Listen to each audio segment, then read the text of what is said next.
Hi, I'm Peter Sleskeen, Director of the Monterey Trialogue, a program hosted by the Middlebury Institute of International Studies at Monterey.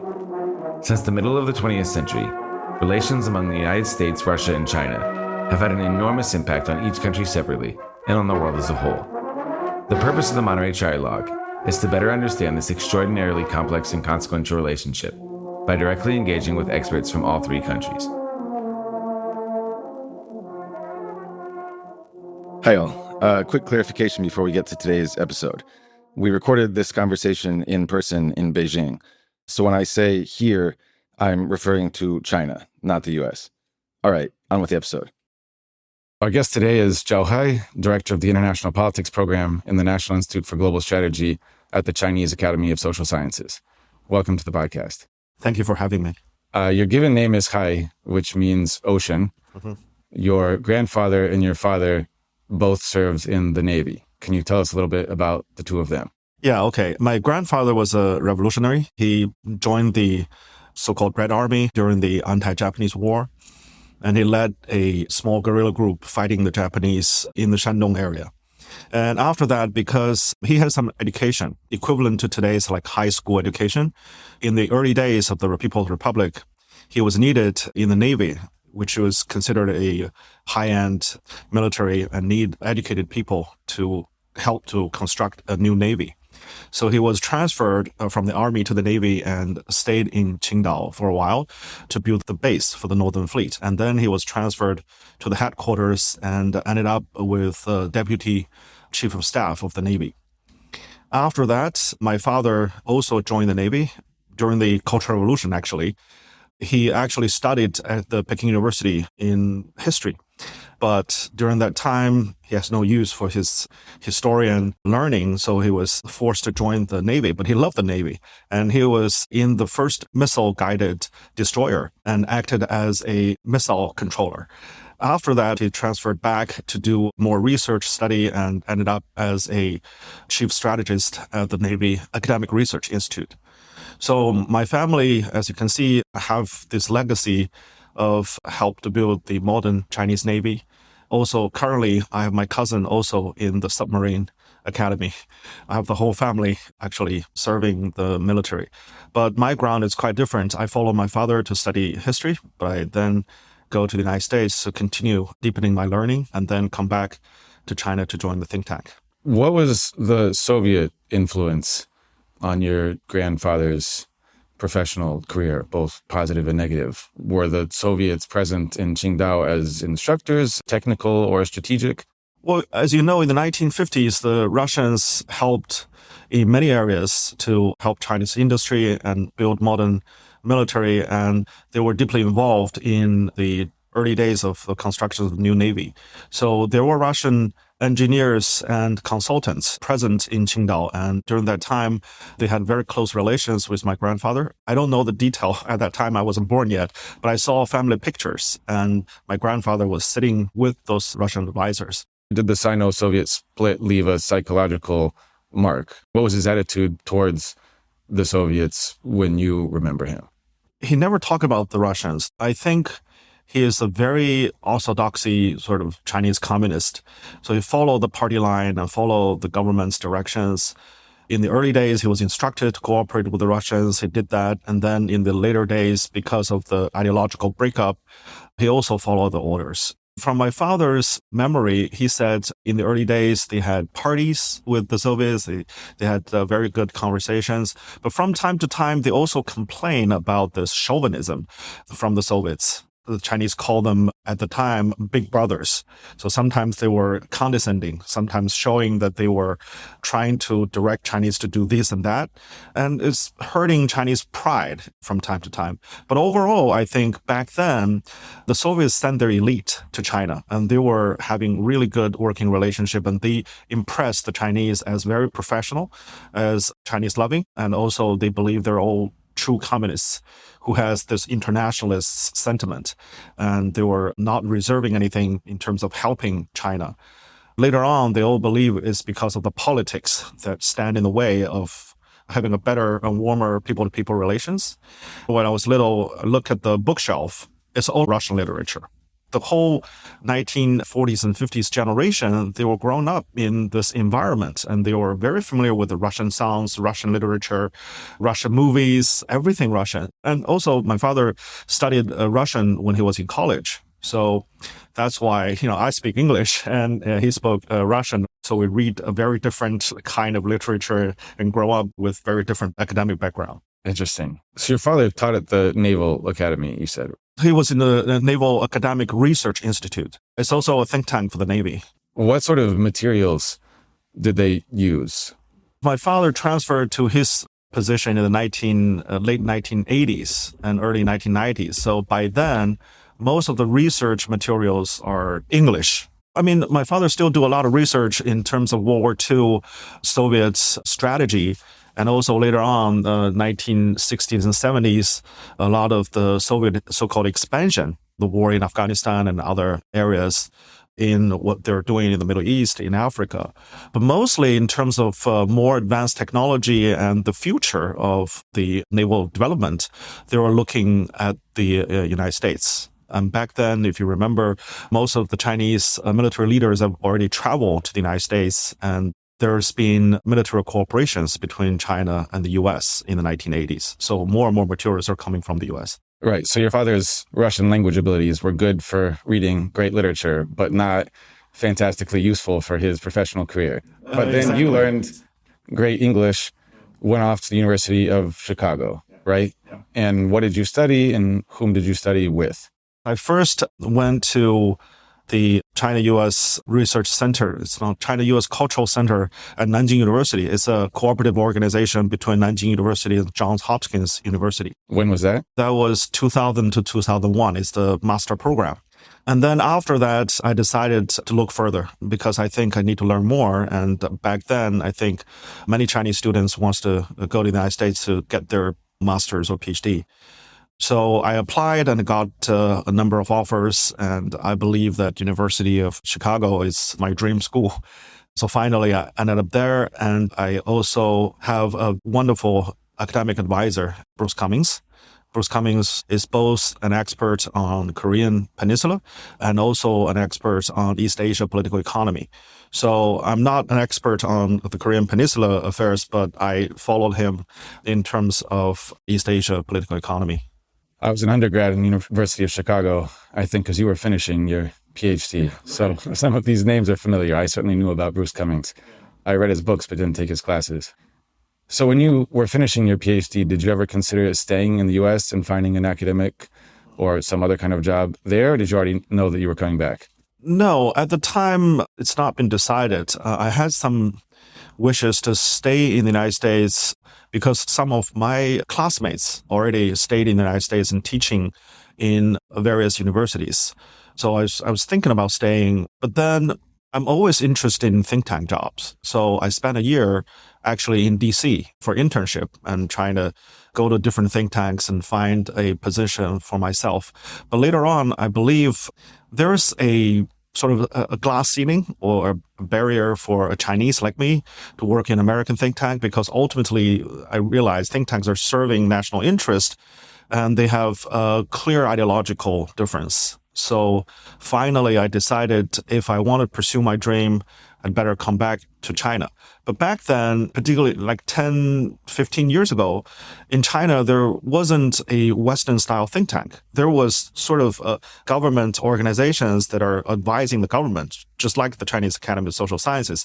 But their way of organizing and operating is not really Western-like think tank.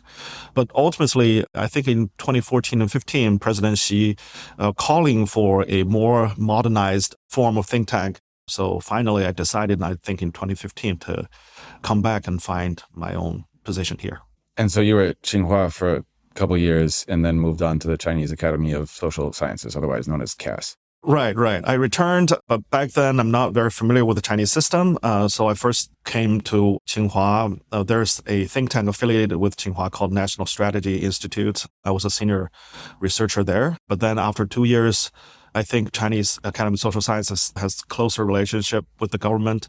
So maybe my advice would be more valued. So I decided to transfer to the current position. So can you tell us a bit about CAS, it's a sprawling system built on the Soviet model, from what I understand, that contains many different divisions and subdivisions that work in different ways.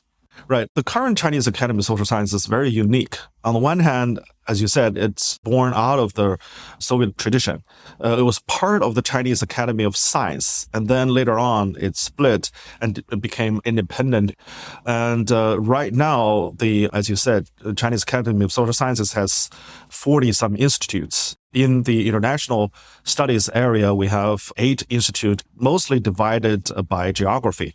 So we have institutes of American studies, of Japanese studies, of European studies, and also Russian studies, such like that.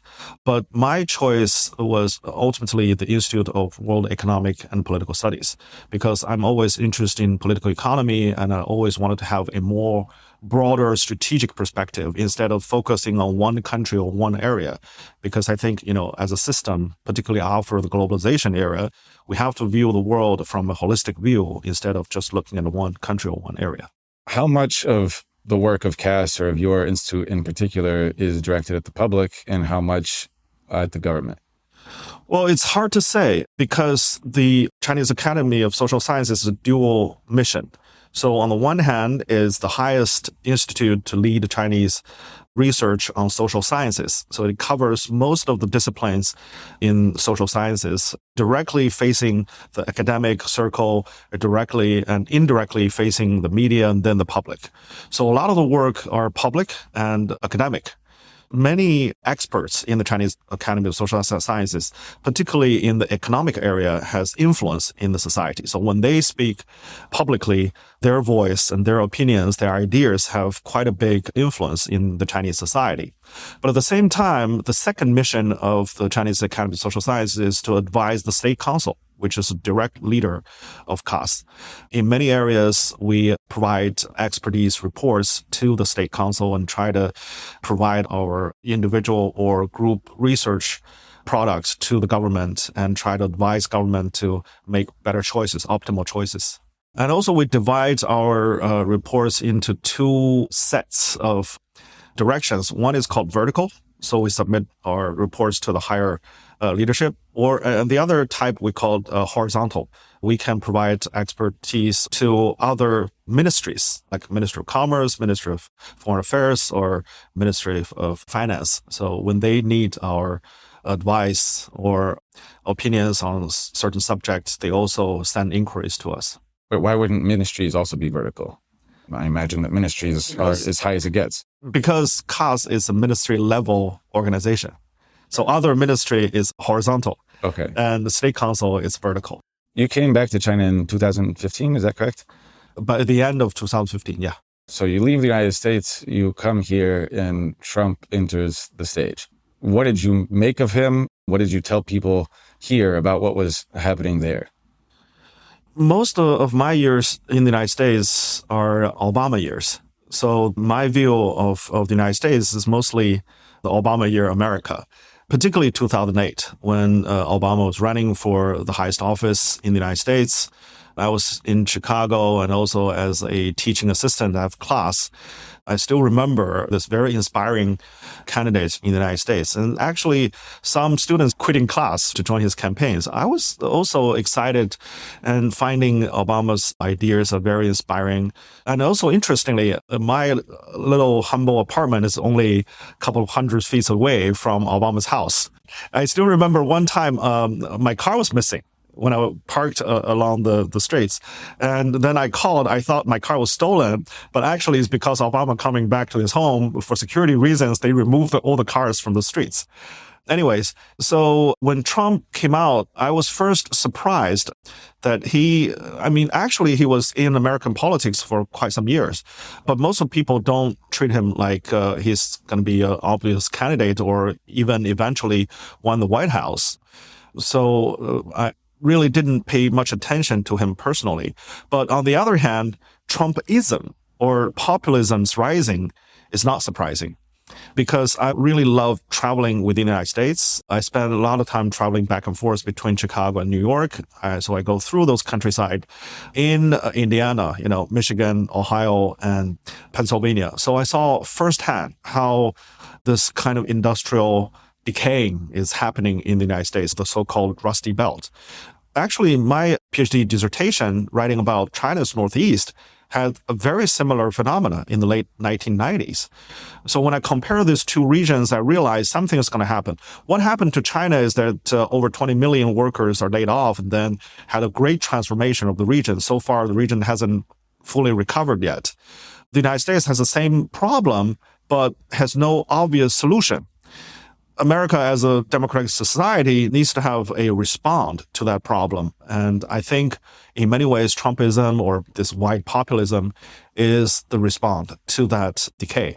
And obviously, today you have G.D. Vance as the vice presidential candidate. And his book, very famous, Hillbilly Elegy, is a very interesting and quite accurate depiction of what happened in the region and how those people reacted. I think many here in China, including me, believe that many of the domestic issues in the United States became unresolvable due to Americans' own structural problem. But then those problems was transferred onto China, and that domestic problem was somehow redirected as a national competition problem. So when that happens under Trump, what was the reaction among the expert community here in 2016-17, when they suddenly realized that Trumpism was coming to DC and that China was a big part of the picture? It came as quite a shock. I still remember at the end of 2016, when Trump won the election, a lot of people in China couldn't believe what happened. I think in East Asia in general, I heard stories in what happened in Japan, in Korea, in many other countries.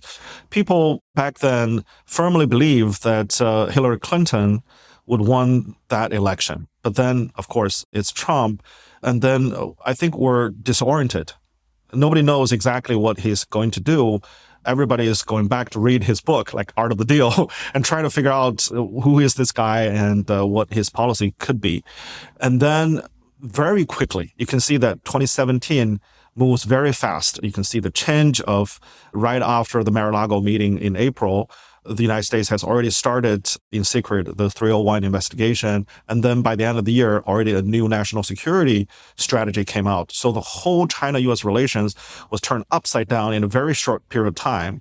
We were warned. I mean, American diplomats told us what would happen, but I think many in China believe that this new president can be handled, just like the previous Republican presidents or Democratic president. When they campaigning, they spoke hard about China, get very tough on China. But once they were sitting in the office, they realized how China-U.S. ties are so valuable. And therefore, if you destroy this relationship, it's going to be very difficult. And also at that time, I think many Chinese believe American business would help to ameliorate this relationship and try to prevent a hard decoupling. So the Chinese first believed that Trump couldn't possibly win. And then once he had won, they believed that he couldn't possibly do what he said he was going to do. Exactly. And then once he did start doing it, well, what changed here? What was the response among these think tanks, big institutions? Well, honestly, I think the feeling is from unbelief to some sort of disappointment and then anger and then fear. So there's multiple feelings here in China. On the one hand, people are getting very angry because some of the charges laid on China from President Trump was baseless and sometimes even unthinkable. It's like what has been written in 301 in my institution. The former director has wrote a very long rebuff of what's been said by like Peter Navarro and Lighthizer. The accusations of China of like robbing jobs, taking meals from Americans. It's just not a good way to describe the bilateral relationship because we firmly believe that in this globalization era, America benefited even more than China. It's just like economically, yeah. The internal distribution is so uneven. I mean, there's winners and losers of globalization, but you can't say that you're a total loser from this bilateral relationship, and China is the only one benefiting from this. Otherwise, if you just go through stealing and go through this unfair practice, it should be shut down a long time ago. If no one from American side benefited from this bilateral relationship. So disbelief that he would win, disbelief that he would implement the policies that he promised, then a period where the arguments made by his advisors were being met by Chinese counter-arguments. And then what followed? Was there then a period of adjustment where economic policy changes were made here in order to react to the economic policy changes in the U.S.? Well, I think after the first stage disorientation, very quickly China trying to find a new footing on exactly what strategy should be adopted to deal with this new reality.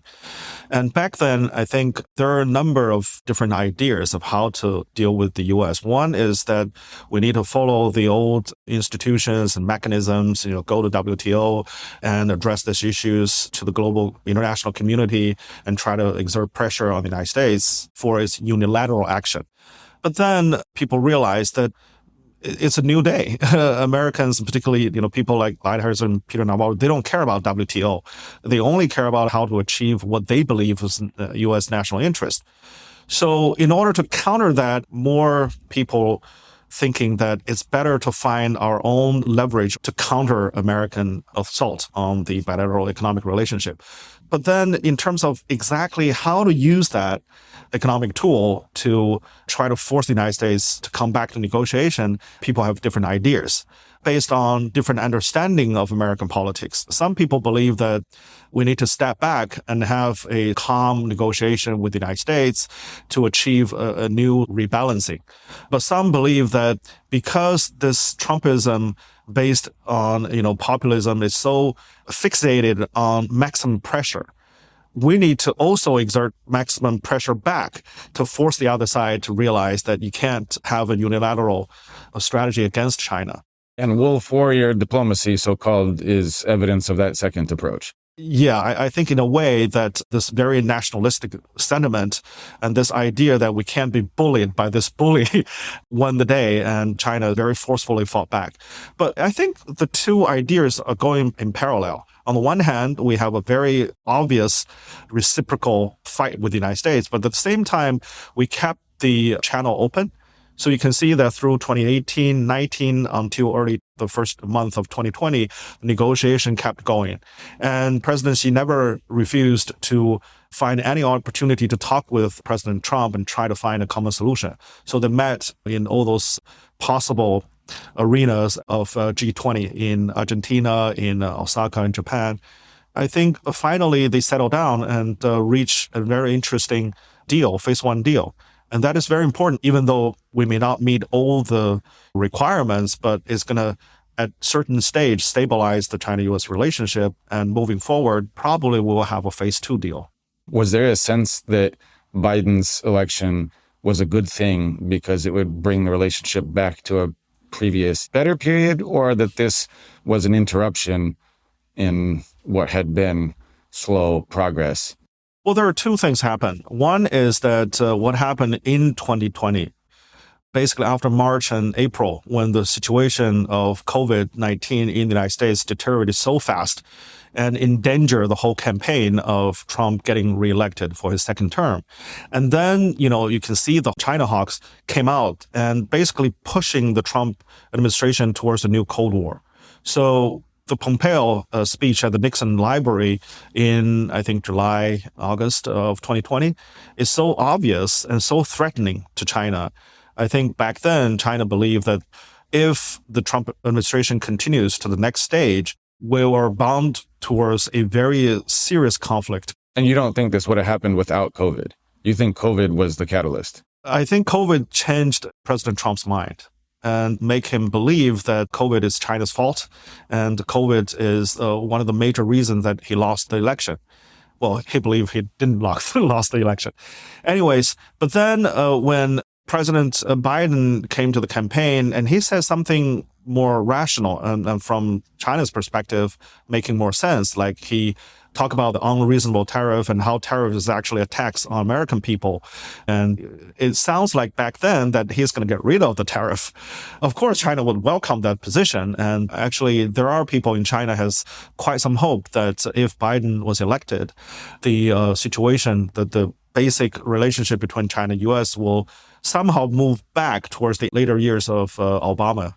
But of course, March of 2021, everything falls apart and people realize that Biden is not only going to continue Trump's policy in most of the areas, that he's going to actually have a new strategy that is even more threatening, or in terms of strategy is more like the Cold War.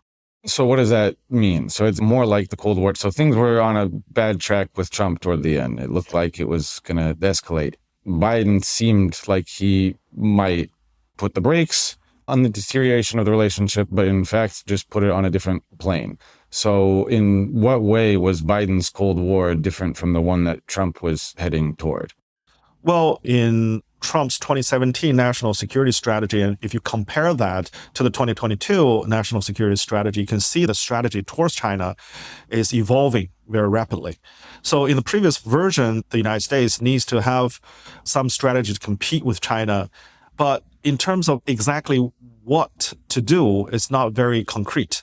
But then later on, I think the Biden people has a very clear strategy when they came into office and how to deal with China. First, they came out with the 3C strategy, competition, cooperation, and confrontation, some sort of a divide, which is actually coming from Europe, because Europeans are developing and creating this compartmentalized strategy towards China first. But then more and more, this kind of strategy is evolving towards more of competition. And that competition is becoming more adversarial. And particularly what Biden is doing different from the Trump administration is alliance.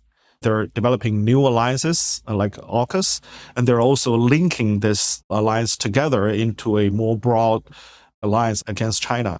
So that is more like Cold War strategy, meaning that they're dividing countries into different camps and using ideology like democracy versus autocracy as a basic framework to understand the world and organize their state machine. So how does China respond to this? You were saying that during the Trump years, there were two possible reactions, one strong, one soft, one could say. It seems like the wolf warrior diplomacy in its most aggressive form has been toned down somewhat, but a soft Chinese approach certainly has not been adopted. So what is the current Chinese policy toward the U.S.? Well, if you call there was a period of wolf warrior diplomacy, it's because of this anger reaction to this Trump shock.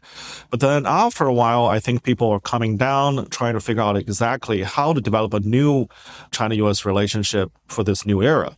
And I think President Xi and think tankers in China are trying to figure out what's the intention of the United States. And the conclusion is that the U.S. is getting China's intentions wrong. So that's why China repeatedly calling for the United States to have a correct understanding of China's strategic intentions. In the beginning, if you remember, there's a very famous book called The Thucydides Trap, whether or not China and the U.S. is going to fight a war, by Graham Allison from Harvard. And there's a lot of discussion in China about whether China and the U.S. is destined towards a conflict or even a hot war.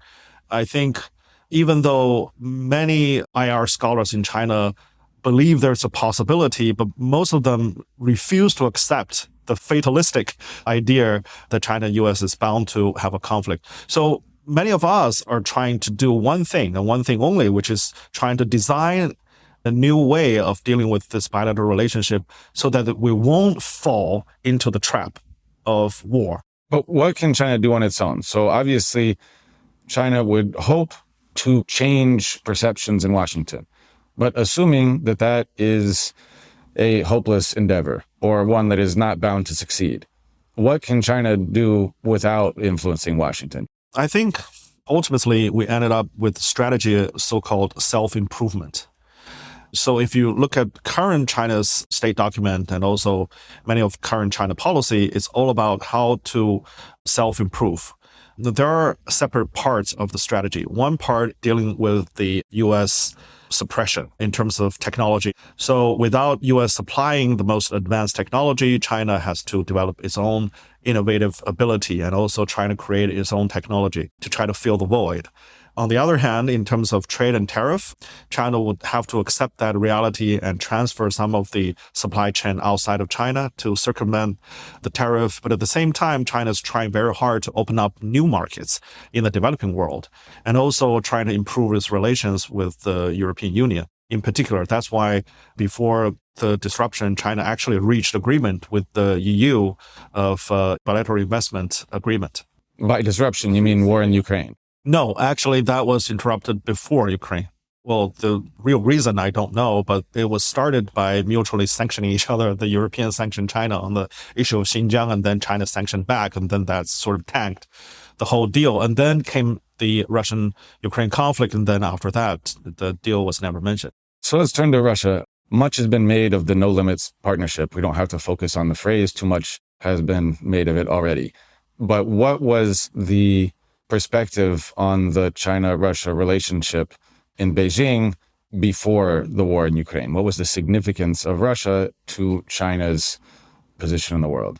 Well, there are several things. I think we need to go back a little bit to the end of the Cold War. By the end of the Cold War, China's relation with Russia, instead of with the Soviet Union, has been completely transformed.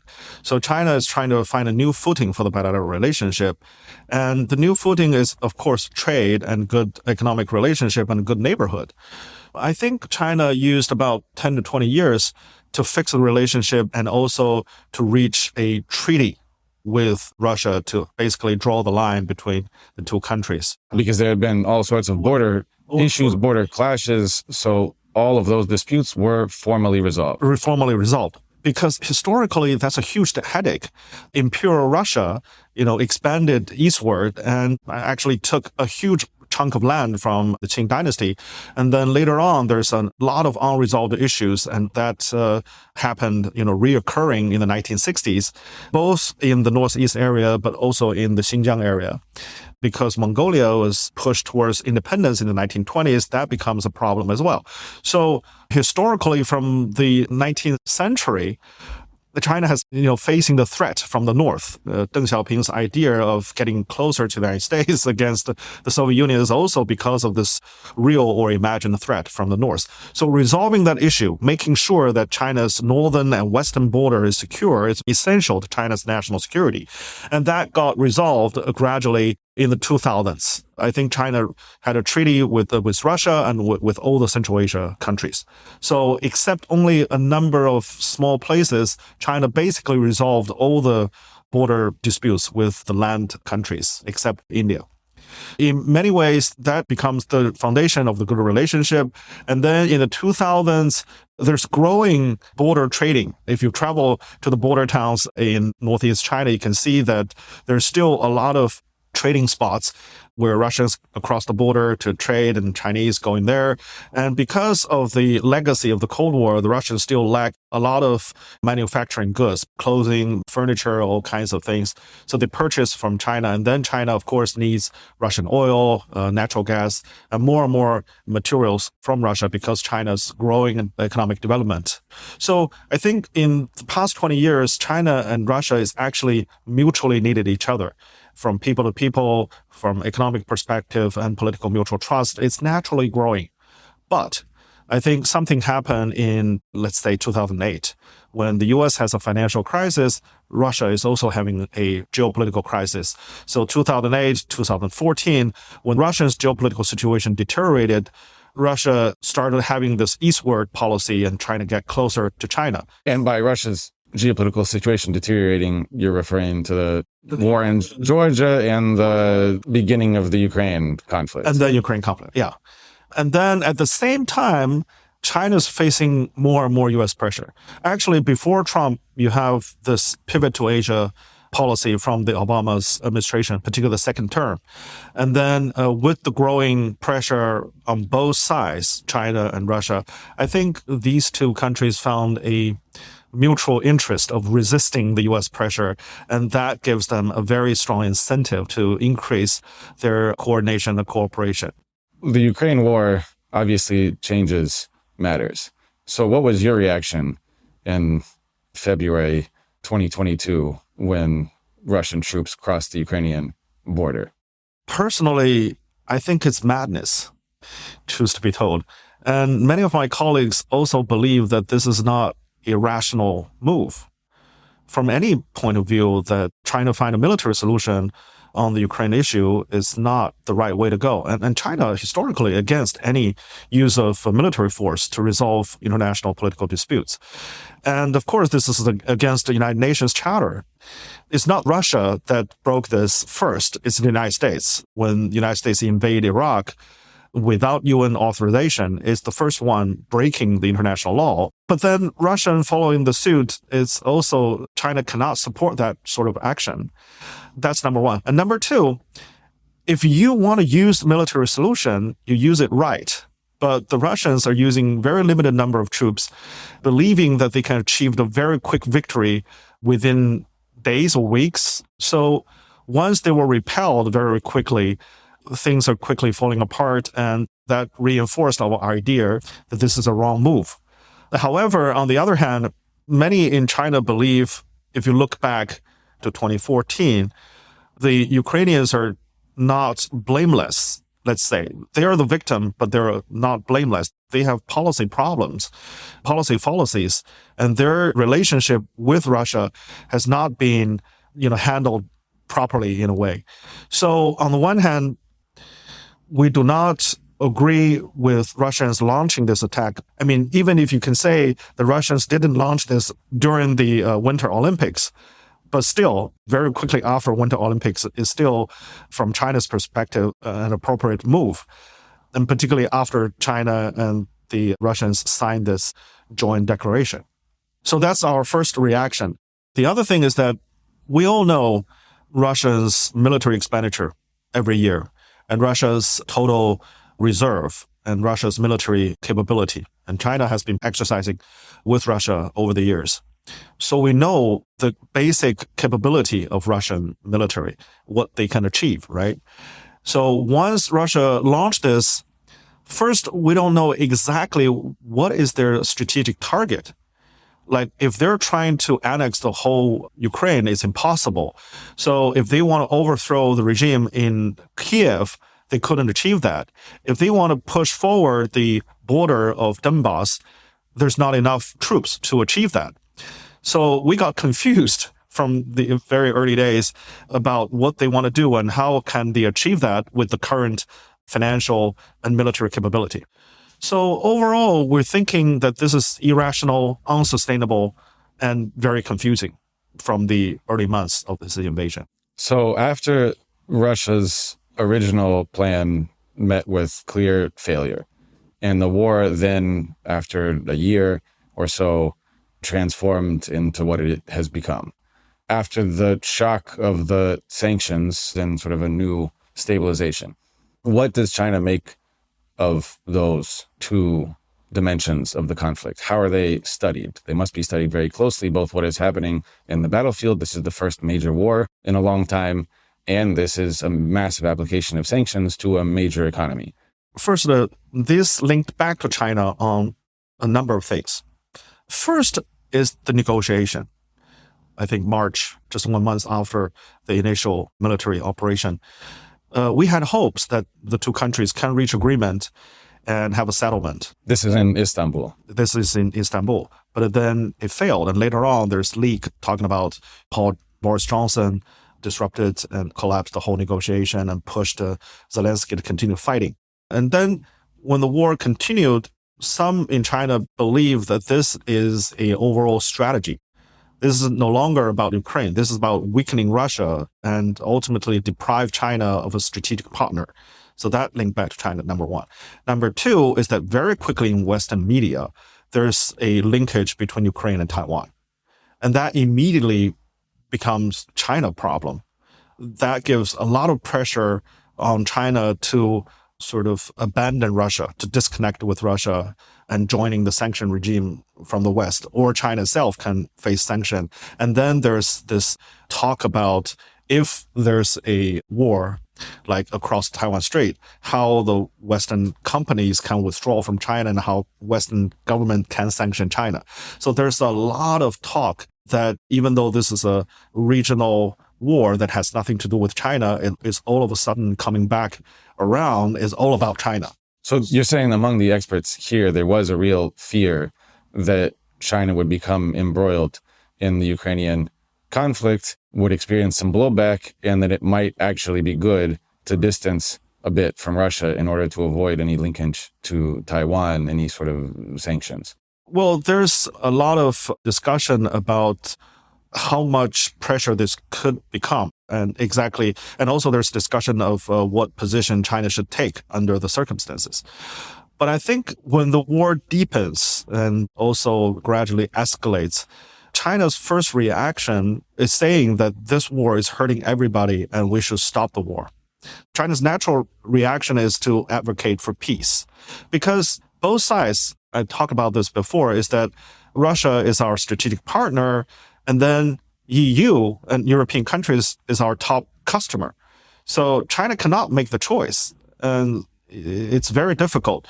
The best option, of course, for China is to stop the conflict and try to restore our relationship back to the pre-war status. I understand that's a good thing to say, but after a certain point, certainly after the failed negotiations in Istanbul, it must have become clear in Beijing that the war was not going to stop. So you can make nice-sounding declarations in favor of peace, but that's not going to create peace on the ground. I think back then, we still believe in peace. We know that peace is very hard to achieve. But back then, I think particularly 6 months into the war, we also believe that both sides will very quickly exhaust their war capabilities and resources and trying at least to sit back on the table and try to reach another deal. But of course, we made the mistake of underestimate the Western resolve, and also we underestimated the potential capability of war fighting from Russia. And then, of course, the war continued for 2 years. And so far, there's no sign of ending and continued to escalate. So you mentioned the conundrum of picking between the EU and Russia. I've spoken to people here who are clearly frustrated by Putin's move, who seem to think that they had a good thing going with Europe, that the United States may have taken an anti-Chinese turn. Europe might follow to some extent, but basically that China could maintain a relationship with Europe, and that was then ruined by the war in Ukraine, and China was lumped in with Russia, and now they're stuck. And some of these people seem to suggest that if only the Chinese leadership would take a more explicit position against Russia, they could reestablish previous relations with Europe. Do you think that was ever possible? Is there an alternative Chinese response that could have maintained a better state of relations with Europe? Well, I really don't know. Again, because of this very intense relationship between China and the United States, and particularly with Biden administration not reversing the Trump policy, but deepening the tough on China policy. I think China's thinking is mostly going through the lenses of China-US relationship. And because there's no way that even China step back, the US will lessen its pressure on China. And therefore, I think the thinking here is that even if we do what the West says, it's not going to benefit us in any way. So I think that is the priority. Basically, that Europe cannot be separated from the US. Precisely. I think China has had this idea of EU autonomy for some time. And that autonomy meaning more independent from the US control. But with the start of the war in Ukraine, NATO has been reinforced. And NATO even expanded, included 3 more countries, and also now trying to step back into the Western Pacific area, having closer relationship with Japan and Korea. And because of that, we're thinking that without the war having a more plausible ending, it's almost impossible for China to achieve anything without a major disruption of relationship between China and Russia. Some of the people in China here also sees discontent in Western society. Like in the United States, Trump and many of his followers believe that the Ukraine war should stop because the United States is actually subsidizing the war without foreseeable benefit from Ukraine. And also within the EU society, there's a lot of people from the right also oppose the war in Ukraine and continued military and economic aid to Ukraine without a limit. Because of this, I think many in China believe that we should hold on to our current position, wait until both sides are so exhausted or to the brink of a total mutual destruction that they realize the only possible solution is coming back to the negotiation table. And by then, of course, China can play a bigger role in terms of mediating and try to bring the two sides to a mutually acceptable solution. Would China consider playing the role of guarantor of whatever the line becomes between the two sides? I think that's possible. It depends on how the deal is structured. I mean, guarantor along with a number of other Western and non-Western countries. With Western countries, but also with BRIC countries. China has always been trying to push the idea of a multipolar world where developing countries has a bigger say. And in this war of Ukraine conflict, I mean, the West, of course, is talking about global South, but actually global South is a group of developing countries who just want a bigger saying in this global distribution of power. And China trying to let those voice out so that they can balance the past hundreds of years of Western dominance. And this is a good opportunity to actually insert a bigger voice of BRIC countries and other countries to say that what happened in European continent has a bigger influence of the global market of food security, energy security, and has influence in Africa, in the Middle East, and in other parts of the world. And therefore, is a global problem, and it needs a global solution. So you can see some sort of resolution to the Ukrainian war that rests on guarantees by Western countries and BRICS countries and maybe other non-Western countries. Exactly. Guarantee of some sort. And that guarantee, again, China repeatedly said that this needs to address the security concerns of Russia. Guarantees not just that Russia wouldn't move the line westward, but that Ukraine wouldn't try to move the line eastward. That line needs to be mutually recognized and it needs to be a stable line. We don't want, the future solution becomes another 38 parallel, because until today is a frozen Cold War legacy on the Korean Peninsula. So if we want to find a solution in Ukraine, and we don't want that to have a embedded problem that could be reignited in the future. I mean, today in the world, if you look at Israel-Palestinian issue, that's a recurring issue. It's going to happen every 5 or 10 years without a solution. So again, China also applied that global security initiative to that incident and calling for international peace conference to basically having a two-state solution in the area. Otherwise, I mean, right now, the Israeli force is basically bombing Gaza into a whole area of rubbles. That's not a solution, right? Ultimately, we have to find a peaceful solution for the people to have a peaceful and respectable life there. Same thing applies to the Ukrainian people. They need to maintain their sovereignty and territorial integrity, but at the same time, making Russia believe that NATO is not going to further expand eastward and having a direct threat to Russia's national security. So finally, let's look to the future. You mentioned China's preference for multipolarity. You said that in some sense, multipolarity is a reaction against centuries of Western domination. So can you unravel this a little bit? China has any number of initiatives, global civilizational security and otherwise, that don't always seem entirely transparent to outsiders. So in positive terms, can you describe China's realistic vision of a world order? I think right now, China likes two organizations, which we think we can play a role and is relatively fair and the mechanism should continue. The number one, of course, is the United Nations. The United Nations has a very high, respectable position in Chinese people's mind. And that is very different from the United States. I think in the US, people always think that United Nations is a useless, fractured, and not really usable sort of international organization. But in China, we believe that UN is the ultimate solution to everything, because if people follow the rules by international law and also go into United Nations Security Council to resolve their disputes peacefully, that is ideal. Of course, we know the weakness of the United Nations, but still, in the foreseeable future, we think UN is irreplaceable. And number two is G20. We think G20 developed from a financial crisis and now more and more developing into a multilateral organization that are quite inclusive, because we have 20 the biggest economies in the world sitting together to try to find solutions. So that's the best things so far that we can work with.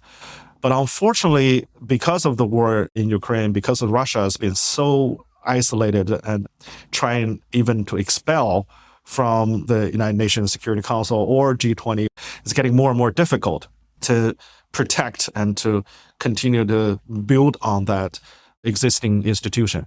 So in the future, exactly where we should head towards is a difficult question to answer. So right now, China is on the one hand trying to build a better Shanghai Cooperation Organization to improve on the BRICS nations to be more inclusive and adding more members. Wait, so it was just interesting because when you said that there are two organizations that China likes, I thought you were going to say BRICS and SCO. Yeah. And you mentioned neither. And now you've gotten to them only after saying that the UN and the G20 haven't lived up to expectations. So does that mean that BRICS and SCO are a sort of secondary effort? No, it's not secondary. What I'm saying is that in terms of global governance, from a systematic perspective, UN and G20 is more like a global, more multilateral, inclusive organization. To what extent is there still hope that that first layer of global governance will function? You say that the Chinese ideally would like G20, the biggest economies, to get together and come up with rules of economic exchange for the UN to function as a place for conflict resolution. But first of all, there's a big call for UN reform. And as it stands now, the UN is not seen to be terribly legitimate. The G20, again, is not functioning perfectly. So is there a sense that that has more or less failed for now, and the focus needs to be on these alternative institutions like BRICS and SCO? Yeah, I think it's going to be a historical process. It's going to be long-term. Again, these two are complementary, as I said. So when the developing countries are getting stronger, having more share of global GDP, more population, develop faster, they're going to naturally require a bigger voice on the global stage. So that's going to push for further reform in the UN and G20 and other international institutions.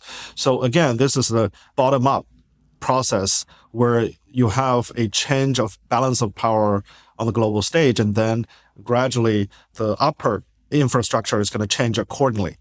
But again, this is a very long process. I don't think UN reform or other global governance structure is going to change instantly overnight. It's going to take a long time and probably going through very tough times. And right now, the problem is that a previous structure of United States-dominated, Western-led international sort of system is gradually eroding. But at the same time, the new structure is nowhere to be found. People still don't know exactly what we can achieve a stable, sustainable structure in the future. So this is a process. So that's why presidency is calling our current time a very testing 100 years. And ultimately, the outcome, I think nobody knows exactly what the outcome should be. One factor I haven't mentioned yet is technology, right?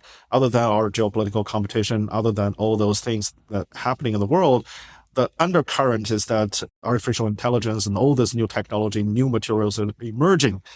And the new threat, new challenge is also on the table. So all these things is going to come together and ultimately brew out a new international system that probably is going to be beyond our imagination. Well, the greater the uncertainty, the more cause there is for more conversations between us. Okay, thank you. Thanks for listening to the Monterey Trialogue podcast. Make sure to subscribe to the show so you don't miss out on any episodes. I'm Peter Sleskeen. The Monterey Trialogue podcast is hosted by the Middlebury Institute of International Studies and produced by University FM.